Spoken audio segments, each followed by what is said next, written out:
Assalamualaikum warahmatullahi wabarakatuh. Perkenalkan, saya Imah Halimatus Sadiah, asal kelas PAI 3D. Video ini dibuat untuk memenuhi salah satu tugas mata kuliah Hadis 1 Ibadah dan Muamalah. Saya akan menjelaskan tentang ijarah, dimulai dari pengertiannya. Nah, ijarah itu adalah suatu akad untuk mengambil manfaat dengan jalan penggantian atau ijarah juga bisa disebut dengan sewa menyewa manfaat barang atau jasa. Jadi ijarah itu bisa diartikan sebagai sewa menyewa. Contohnya kita menyewa barang, misal kita pergi ke warnet untuk menyewa komputer untuk membuat makalah. Kalau misalnya sewa jasa, misalnya kita memperkerjakan tukang bangunan untuk membangun rumah. Nah, yang kedua ada dasar hukum ijarah. Nah, ijarah ini disyariatkan berdasarkan Al-Quran, As-Sunnah, dan Ijma. Salah satunya terdapat pada surah At-Tolak ayat 6 dan hadis Rasulullah SAW yang artinya, berikanlah upah pada orang yang kamu pekerjakan sebelum kering keringat mereka. Jadi, jika kita memperkerjakan seseorang, otomatis kita menyewa jasa orang tersebut. Nah, jika telah selesai si pekerjaan tersebut, kita harus segera membayar upahnya sebelum keringat si pekerja tersebut mengering.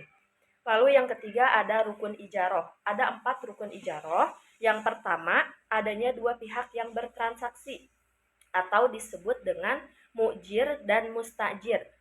Mu'jir itu adalah si pemberi sewa, sedangkan mustajir adalah orang yang menyewa. Yang kedua, sigot. Sigot itu adanya transaksi. Yang ketiga, adanya manfaat. Jadi barang atau jasanya itu harus bermanfaat. Yang keempat, adanya upah. Lalu ada syarat sah ijarah, ada 6 syarat sah ijarah. Yang pertama adanya kerelaan dua belah pihak. Jadi dalam ijarah ini harus ada dua belah pihak, harus bikin kesepakatan gitu. Mau gimana, jangka waktunya mau berapa lama, terus upah yang diberikan itu mau berapa. Terus yang kedua, mengetahui manfaat barang. Jadi kalau kita melakukan sewa menyewa barang, jadi kita harus tahu si barang ini itu manfaatnya buat apa. Yang ketiga, manfaat barang tersebut mubah. Lalu syarat sah yang keempat, objek yang diijarahkan tidak cacat. Jadi barang yang disewakan itu tidak rusak.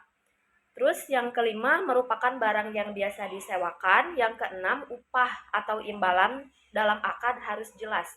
Jadi ijarah sah jika upah atau imbalannya itu jelas. Lalu berikutnya ada macam-macam ijarah. Ada 2 macam ijarah. Yang pertama ada manafi al-ayan, yang artinya manfaat benda atau barang. Nah, seperti tadi, misalnya kita pergi ke warnet untuk menyewa komputer untuk membuat makalah. Nah, itu kan otomatis barang ya, si komputernya itu barang. Lalu yang kedua ada manafi al-insan, yang artinya manfaat manusia. Contohnya kita mempekerjakan tukang bangunan untuk membuat rumah. Nah, itu manfaat manusia. Lalu yang terakhir ada berakhirnya akad ijarah. Nah, yang pertama itu terjadinya kerusakan pada barang. Jika barang yang diijarahkan itu telah rusak, maka ijarah bisa berakhir. Yang kedua, tenggang waktu yang disepakati telah berakhir. Misal, saya menyewa ponsel dalam jangka waktu 1 bulan. Nah, jika sudah 1 bulan, maka ijarah tersebut sudah berakhir. Yang ketiga, salah satu pihak meninggal dunia. Mau itu si pemberi sewa ataupun yang menyewa barang tersebut meninggal dunia, maka ijarah akan berakhir. Yang keempat, berakhirnya akad atas kesepakatan antara kedua belah pihak. Jadi kalau misalnya si pemberi sewa sama orang yang menyewa itu sepakat gitu buat mengakhiri ijarah walaupun sebelum waktu yang telah ditentukan, tapi jika keduanya telah sepakat maka ijarah tersebut bisa berakhir.